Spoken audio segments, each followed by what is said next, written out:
A warm greetings to the HR team of Banariamman Institute of Technology. I thank in advance for considering me and watching this video. Hope you are doing good. Let me virtually introduce myself. I am Anandi Palanisamy from Erode. I am native to Satyamangalam but now resident in Erode. We are a family of 4 and the youngest of the family. Speaking about my educational qualification, I am a student pursuing Masters in Computer Science and Engineering and my graduation is about to complete in next couple of months. I completed my Bachelor's in Computer Science and Engineering. I had a good academic performance in my schoolings also. I would like to mention some of my curricular activities. I have participated in 2 national and 3 international conferences and published a paper in 3 international and 2 national level journals, and I participated in several workshops and seminars and also attended few FTP programs. I have completed many online courses to enrich my knowledge on the field of interest and performed well in all the courses. In my college days, I was selected as a secretary of a students association. I am a member of personal development and social clubs in my college.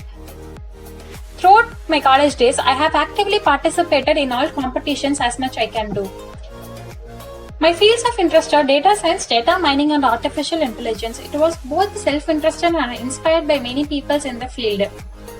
I had an internship with Process Private Limited where I have worked as a data analyst for 4 months, and I was a trainee in Orange Technologies where I learned project management and gained valuable industrial knowledge. Why I have choose this profession? I always wanted to be a good educator in teaching technologies and science. It will be a wonderful feeling when you are surrounded by young minds always and forever. In this field alone, you need to be updated to the modern world as well as the technologies. You are going to feel fresh every day. It was a quite interesting and a fascinating, vibrant profession.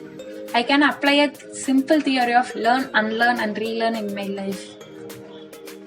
When I want to express myself in words, I am a well-organized person, constantly analyze myself on thinking what I really want to do.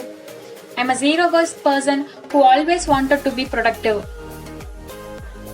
I love to learn new technologies and wants to keep myself updated for being aware of what is happening around me. When time is too long for a day, I'll do some crafts and spend time in my home garden. Your consideration of my placement in this institution would be an immense opening in my career. I assure that I will be a valuable contributor to the institution goal. Alongside, I will train myself as a good educator who is ready to learn new technologies no matter what. I am sincerely waiting for an opportunity to establish myself as an assistant professor in your esteemed institution. Thank you so much. Now I am going to share some of the basic information of support vector machine. Once again, I am Anandi doing Masters in Computer Science and Engineering. First of all, why we need a support vector machine? While majority of the machine learning algorithms aims to usually classify object into a group that you can inspect later. When we are trying to classify couple of classes, then it's a fairly trivial matter to perform the classification. When we are dealing with many type of classes, the process becomes more of a challenge. In such a challenging situation, support vector machine helps to solve the problem. Support vector machine is a supervised machine learning model used for classification and regression problems. It uses an hyperplane to separate the classes of different data objects. It's easy to imagine a support vector machine as either in 2-dimensional or 3-dimensional plot which each object located within. Essentially, every object is a point in that space. If there are sufficient distance in the area, then the process of classifying is easy enough. Their hyperplane is produced between the classes that can be distinguished from each other. Classes of object.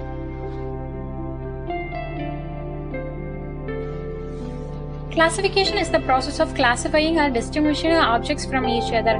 The classification can be based on their properties like color, shape, or their working aspects. The 2 basic types of classification in support vector machine are binary and multi-class classification. Consider a basic classification problem. You want to figure out which objects are square and which are circles. These squares and circles can represent anything you want: cats or dogs, humans or aliens or something. The task could be considered as a binary classification problem because there are only 2 outcomes. It's either a one object or the other. Think of it as a 1 or 0. With some supervised learning, you could figure out pretty quickly which are those classes would lie with a reasonable amount of confidence. What about when there are more than two classes? For example, you can add a triangle to the mix. Binary classification is not going to work here. Now we are presented with a multi-class classification problem because there are more than two classes. You have to use an algorithm that classifies these classes accordingly. Some multi-class method uses pairwise combination of binary classifiers to get a prediction. First, the circles and squares are paired to get the classification, and the resultant would be paired with the triangles to get the prediction of the classifier. Support vector machines are used in variety of classification scenarios such as image recognition, handwriting pattern recognition, and medical science. Image classification can be greatly improved with the use of support vector machines. Being able to classify thousands or millions of images is becoming more and more important with the use of smartphones and applications like Instagram. Support vector machines can also be do text classification or normal text or web document, for instance. Medical science has long used support vector machines for protein classification. The National Institute of Health has been developed a support vector machine protein software library. It's a web-based tool that classifies a protein into a functional family. How does a support vector machine works? To determine in which group an object belongs, you use a linear classifier to establish the location of the object and see if there's a dividing line called hyperplane. Sometimes it can be called as a decision boundary in place. There should be a group of objects clearly on one side of the line and another group of objects just as clearly on the opposite side.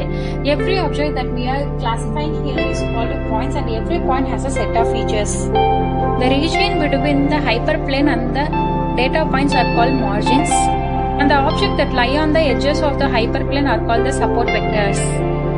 When a hyperplane that is used to separate two different objects has a maximized margins from both the tags are called the best hyperplanes. When a separable distance exists between two different data objects, then a linear hyperplane is produced. The separable distance will be minimum in some cases. In such cases, non-linear plane is used to separate the different data objects in a way. These are some of the examples of best hyperplanes. The main purpose of hyperplane is to separate the different data points in a possible manner. You can draw in any shape or in any size to separate the data from another kind of data. The accuracy of the support vector machine is computed by classifying the training set and against the test data points. It can be also calculated by mean square error, root mean square, and precision and recall methods. The advantages of support vector machine are that it works relatively well when there is a clear margin of separation between classes. It works efficiently in higher dimensional spaces. It is effective in cases where the number of dimensions is greater than the number of samples. It is relatively memory convenient. The few disadvantages of support vector machine is that the algorithm is not suitable for large data sets. It does not perform well when the data set has a noise, that is targeted data classes will be overlapped. In cases where the data set has a number of features for data points exceeds the number of training data samples, the SVM may underperform.